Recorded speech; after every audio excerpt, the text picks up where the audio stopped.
Hello, beautiful friends. Welcome to my podcast, Open Book, starring Lizzie B in her diary. Today, I'll be reading directly from my diary, my Cinderella journal. So, we're going to go a little bit into the future today. For those of you who don't know, the video version is available on my YouTube channel. My YouTube channel is called Lizzie B Loved if you want to see my beautiful face. And audio versions are available on Spotify, Google Podcasts, and Apple Podcasts. And I've been fiddling with my mic for a bit, so if you're watching the video version, you might not be able to see my lips. But today I do have a very cozy atmosphere. Today I actually woke up from a dream, and part of my dream was that I was leaving this driveway going downhill, and I was stopped because there was a parade in the street, and there was this horse-drawn pumpkin carriage in there, and that's why you'll see a pumpkin today. I've been seeing pumpkins and have been really noticing and looking at them and being like, oh my gosh, these could totally be like horse-drawn carriages. So it's just super fun. And also I have a really cute picture of Cameron over there, just because it's fun and he's a cutie. And I also have a candle to set the cozy ambiance so that I can read you a little story from my Cinderella book journal. So this story I will be sharing today, I totally randomly was at my altar space and I was looking at my journal and I decided to just open up a random page. And it's funny because I was definitely thinking about this earlier and my friend reminded me of it a few days ago. Was that I had a really challenging experience in New York City, which is hours away from my house. And I'm going to share more about it, but I got sick in New York City, hours away, and it was a really challenging time, but it really showed me how fucking strong I was. So that's what I'll be sharing with you today. I actually, when I picked up this journal this morning, I opened up to a random page, and that's exactly the page that, the entry that I opened up to. And it's funny because I also came up with my idea to start a Patreon, which is where I post entries from my journal, from my private journal, from my personal diary for the world to read. And I have an announcement about that towards the end. So I'm very excited. I will be reading directly from my journal because this entry is not available yet. We're going into the future, and yes, try and give me grace because my handwriting is still tricky.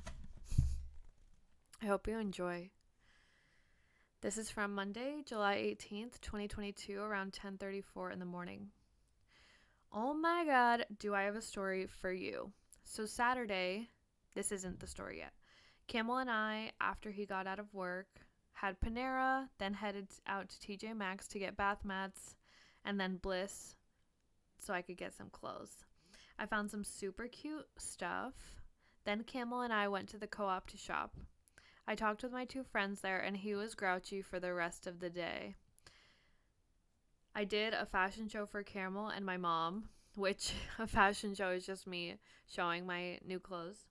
You know, fun stuff. I would do that as a kid too. Then Camel and I relaxed the rest of the day and got ready for New York City. All right, here's the New York story. So Camel and I woke up around 6 in the morning to get ready to head to Union Station, which is in New Haven. It's about an hour to 2 hour car ride from here. We grabbed Dunkin' on our way, and I even sat in meditation for 11 minutes, aligning to my higher self, saying all the things from my book. At this time, I was reading this book called The Book of Knowing and Worth, which is it's a channeled text. It's a spiritual text. I would say it's pretty advanced, especially the first time that I picked it up, but I love this book. And that was the book that I was reading. And in my meditation, I was just trying to align myself. Basically, this whole entire morning, I was just trying to fill up my cup as far as I could so that I could prepare myself to have an incredible, amazing day. I did everything that I could to make sure that I would. Was having an awesome time with Cameron in the car ride. We did a Mad Lib. We love Mad Libs. And we're super inappropriate and dirty about it too. It's funny. Camel read and I listened to Ram Dass, just feeling super grateful. So, if anybody knows or doesn't know who Ram Dass is, he has an album with East Forest and it's amazing. Spotify, YouTube. It's an amazing album and it just it's such a vibe and it makes me feel so good after every time I hear it. Looking at the scenery of the window on the train on the way there, the train was actually heading backwards, which was kind of cool.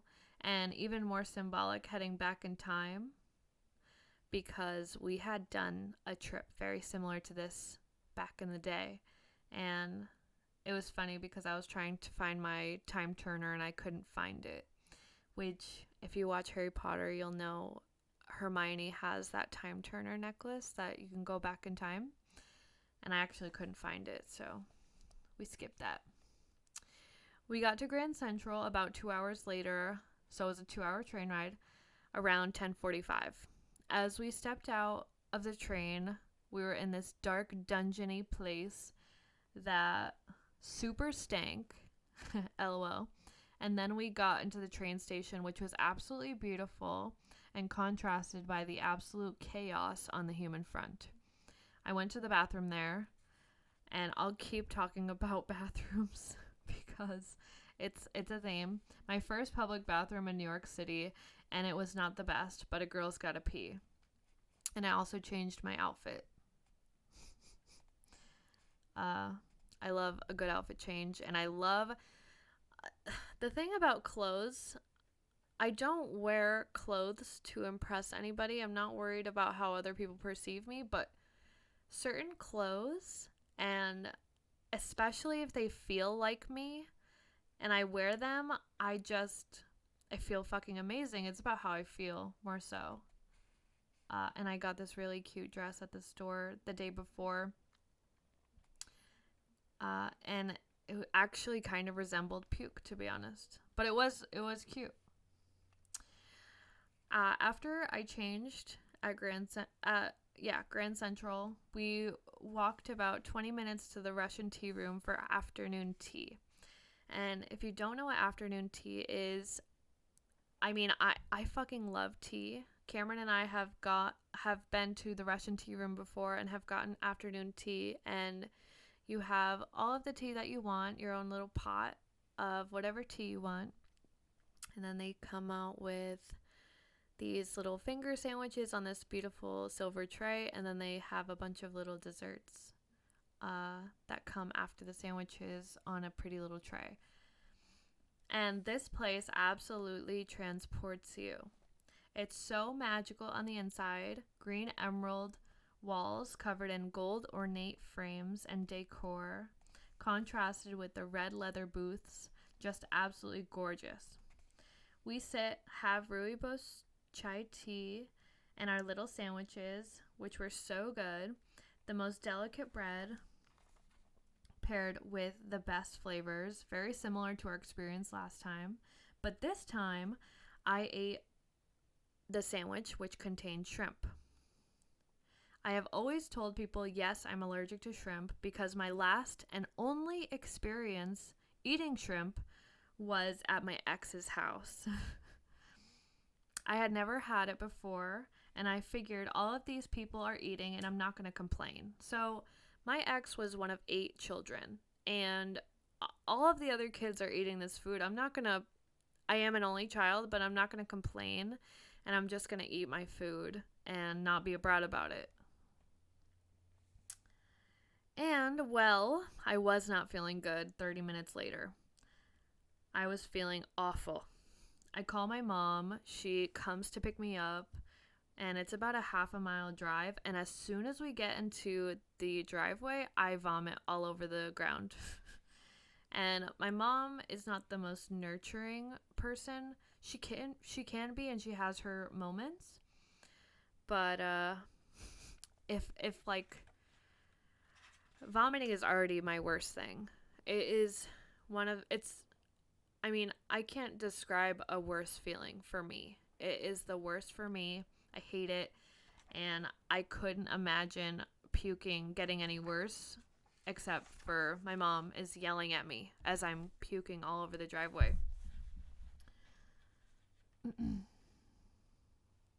So it kind of reminded me of that, and that was the last time that I vomited. I vomited a second time that night, and I was puking up whole shrimp because I wasn't chewing it. I was just swallowing it whole, apparently. So, fast forward to the Russian tea room. There isn't much shrimp on this little finger sandwich. Camel said something like, "Oh, there isn't that much. I'm sure you'll be fine." And I didn't want the fear to stop me, so I ate it. So, a thing about me at this time was that I was like, come on, life's challenges. Come on, I can fucking do it. I can fucking handle anything. I didn't really know what I was signing up for, but I didn't want the fear to stop me. I have noticed many times in the past that fear has gotten in the way of me growing and expanding and, you know, getting on new levels. So I was like, fuck the fear. I'm just going to fucking eat it anyway. Especially because the last time that I had shrimp, it was my only time, and I was eating it whole, and I'm sure I was just puking up because I was just swallowing them whole, and my body couldn't process it like that or something. And even eating it, I was like, blech. So, so we finish up our sandwiches, have a fabulous time. Seriously, I'm making the most out of every moment, and really enjoying the time that we have there because this is like an adventure. And honestly, the thing that I love about Cameron is he's always down for an adventure, and we have so much fun doing new things together. Even though this is kind of an old thing, it's still fun. We eat some of our desserts, then my second bathroom experience wasn't too bad.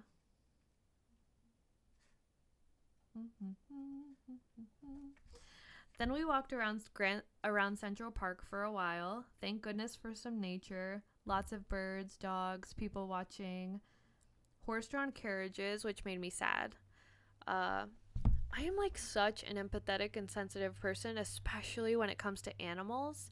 And even though at first glance you see the horse-drawn carriages, they're incredibly ornate carriages. And it's funny. Oh my God, I'm just making that connection. I was just dreaming about this morning. Oh my God, so funny.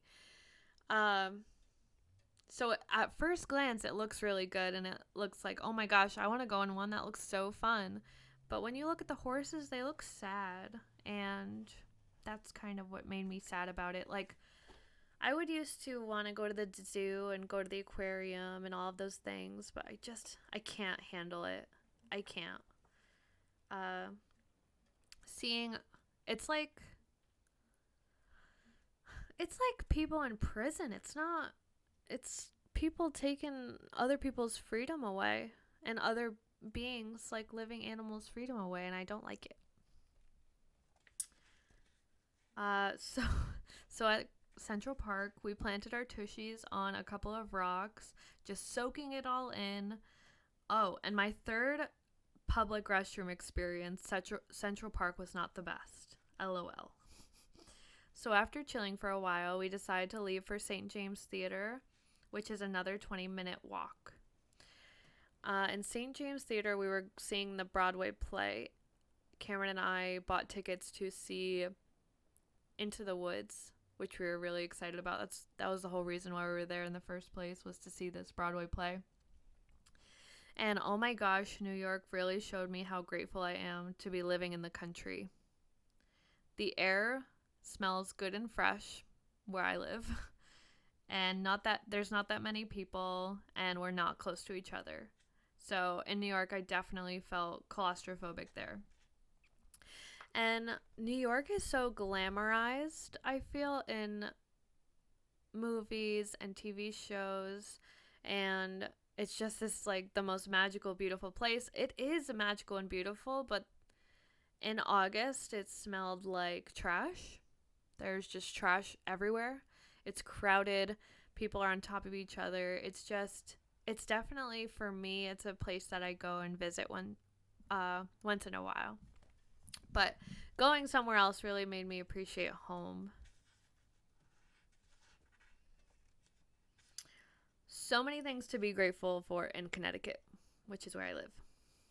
We got to the St. James Theater, even more freaking people, and the seats, oh my god, I couldn't even straighten out my shoulders.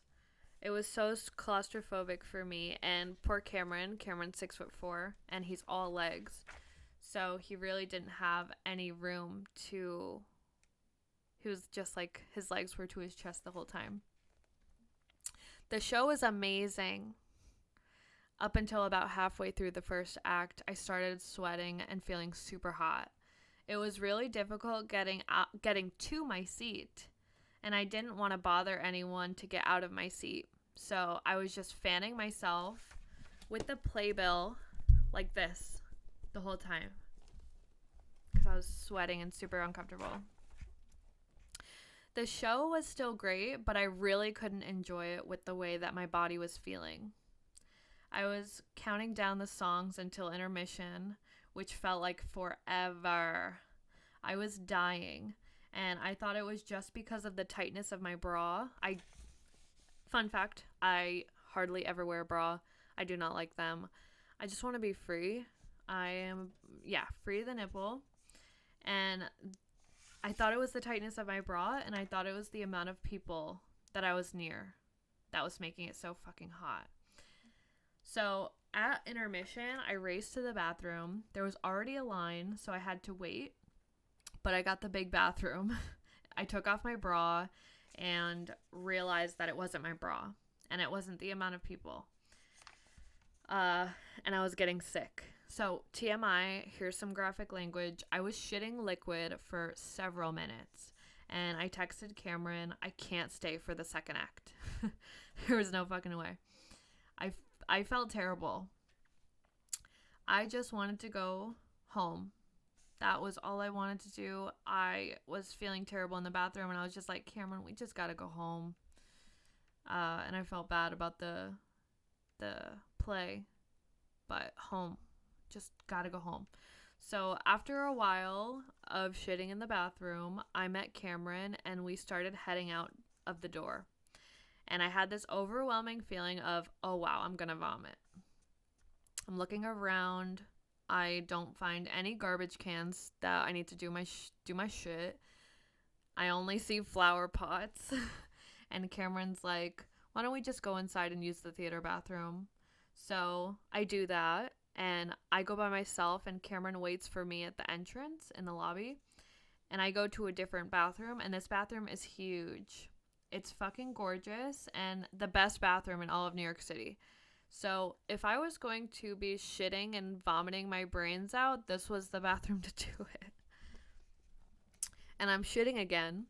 I hadn't gotten sick like this in years. About 9 years, when I vomited in my mom's driveway. I got up to walk. Camel comes in, thank God. And I feel like I'm going to hurl, but I don't. And then I pray and ask God, universe, whatever you resonate with, to help me feel better.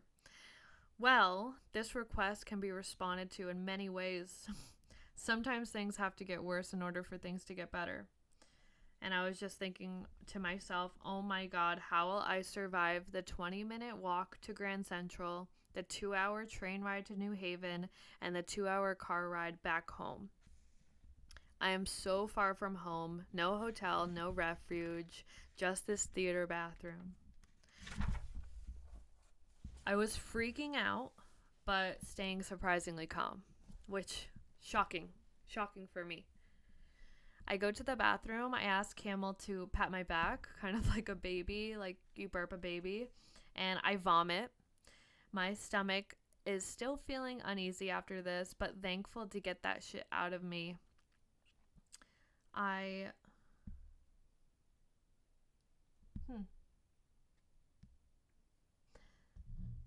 I don't know what this says. I what a little with camel, that some more.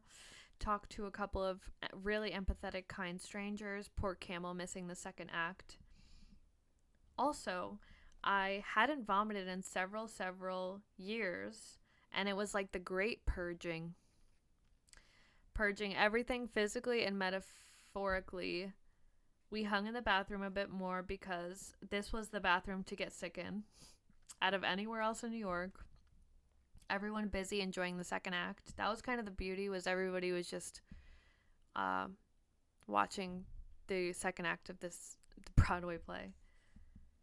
So I walk around a little bit more, not eager to leave just yet, because when I vomit, it usually happens at least twice. And I asked my body with my thumb and pointer finger if I'm going to vomit or shit again, and my body said no twice. So if you're watching the video version of this, I'm going to show you a little trick that really helped me and helped me get in tune with my body and listen to what my body really needed. So the thing is that the body knows all of the answers. The body has the answers. So if you're watching the video, you basically take your thumb and your forefinger and you lock them up and you create this chain. And when the chain doesn't break, that means that the body is telling the truth. So I asked myself, am I going to shit again? Yes. And when it breaks, that's a lie. So yes. And then I asked, am I going to shit again? No. And it stayed like this. So it was my body telling me I'm not going to shit again. And I asked my body again, am I gonna puke again? And I said yes and no. So my body was telling me very obviously that I was not gonna puke or shit again. And I'm fucking telling you I didn't. And it worked, which I was so grateful for. Because there were so many opportunities to shit again and have to puke again. Could be on the ride over to Grand Central, could be in the 2-hour train ride, could be in the 2-hour car ride. Like, there are a lot of opportunities for me to get sick again. Water break.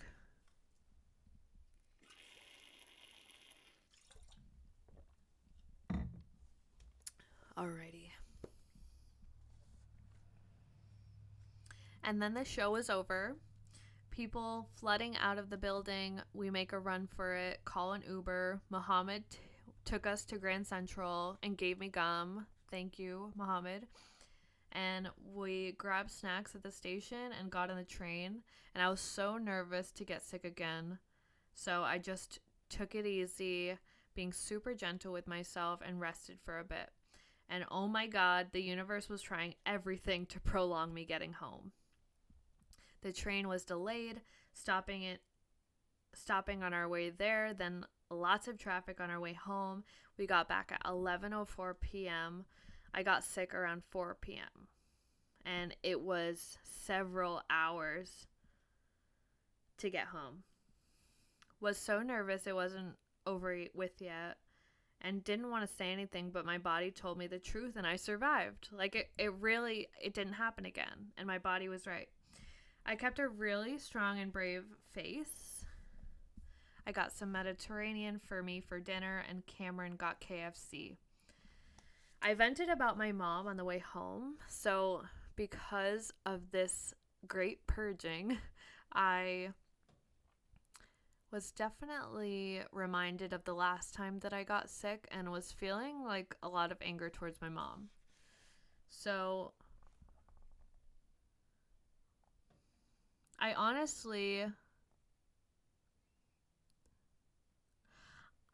honestly let my mom off of the hook so many times. So this is honestly kind of true. And I don't even really mean off the hook right now. It's like people only know what they know. I don't blame people for not having the awareness that they don't have. It's 2:22. It just changed. But I can't blame someone for not knowing better when they were never taught, or I don't blame people for not knowing something that they don't know, you know?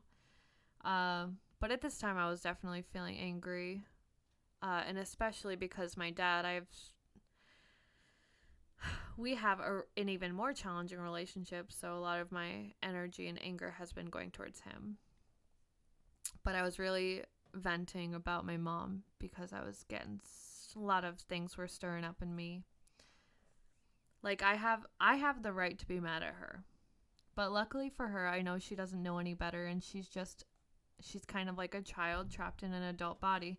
And that's kind of how I look at some people who don't necessarily know how to regulate their emotions. It's just better to look at it that way and have more empathy.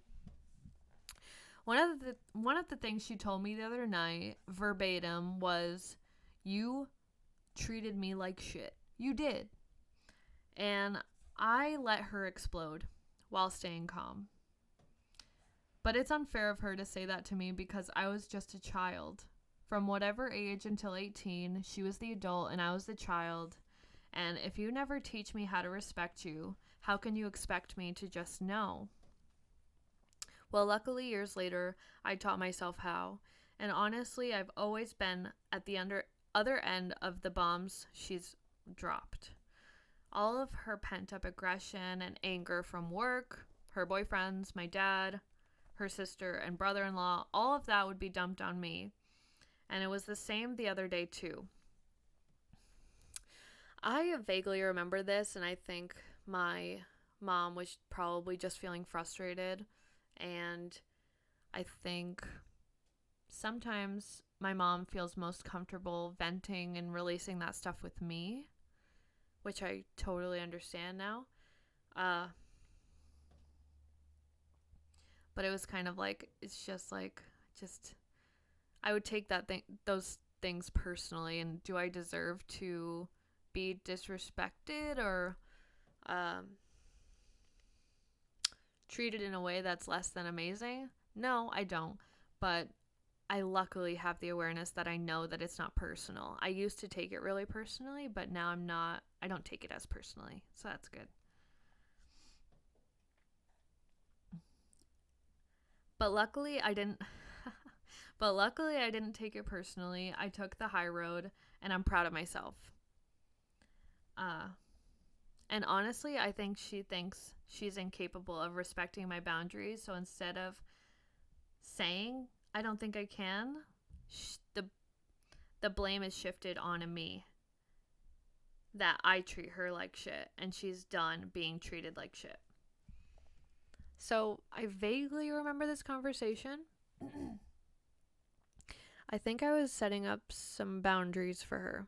And boundaries, oh my gosh, communicating boundaries, especially with the people that you love and are the closest with, can be really challenging and uncomfortable. And my mom isn't very used to boundaries and other people setting boundaries. It's more chaotic than that.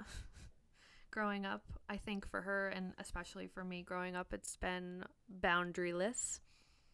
And she thought that me setting boundaries was actually disrespectful. Uh, and this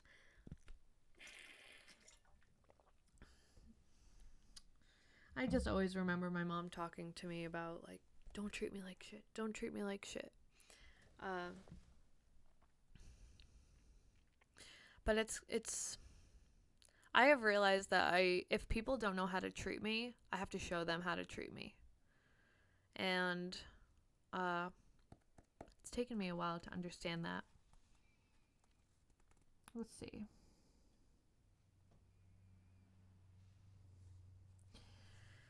But I feel like my mom, so she kind of would shift the blame to me instead of taking responsibility. So I set a boundary, and I don't think that she thought that she was capable of like honoring that boundary.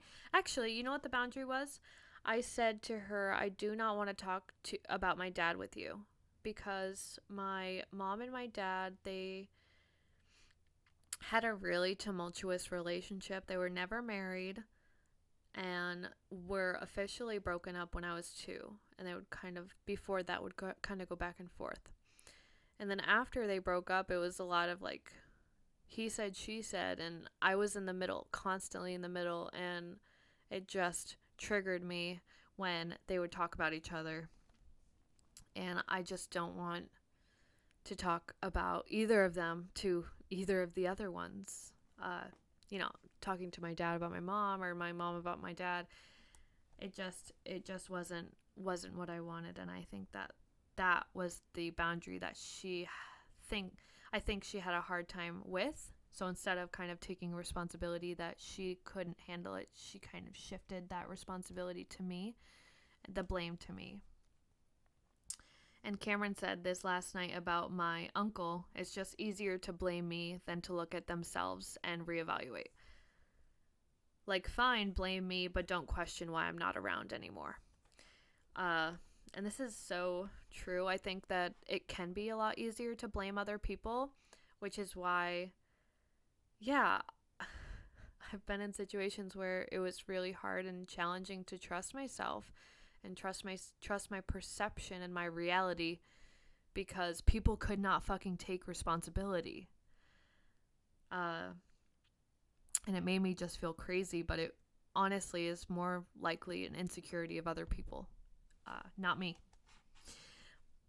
Love all of you, though. But also, if anybody is listening to this and have parents or family that also don't take responsibility for their actions, it doesn't mean that it's your fault. I have distanced myself from a lot of relationships because they're unable of taking responsibility. Like, I try and own my shit all the time. I try to apologize as often as I can because, well, when I do something that I do regret. And that is because I didn't get any apologies as a child when my parents would make mistakes, and it made me feel crazy. And I think validating other people's emotions and taking responsibility is important for growth, and we all make mistakes. It's normal. It was a really tough day yesterday, but fuck, I am so proud of myself that I can do the hardest shit ever. And Lizzie, you are so strong. So proud of you. I talk very nicely to myself in my journals.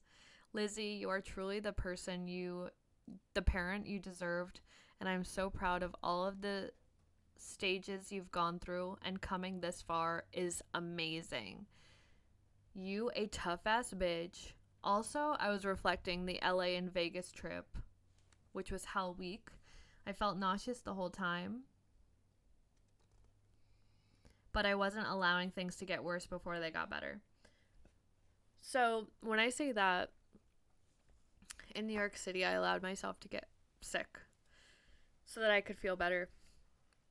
And I talk about Hell Week, the week from hell, in my first episode, I believe, and of this podcast.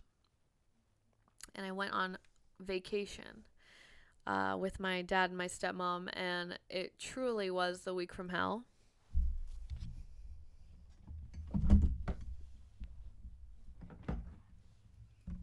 I just want to plug in my computer. It truly was, like, that was probably one of the hardest weeks of my life, but I felt completely nauseous the entire time. And I didn't allow myself for things to get worse. I didn't allow myself to puke. So I was suppressing it all. Everything. All of my emotions, all of my feelings, all of it. And then in New York, I just let things get worse, and then I felt better. Lizzie, you a strong bitch. Love you. Thank you, God, and Camel, and me, and everyone for getting me home last night. I'm so grateful. Now I will be relaxing all day.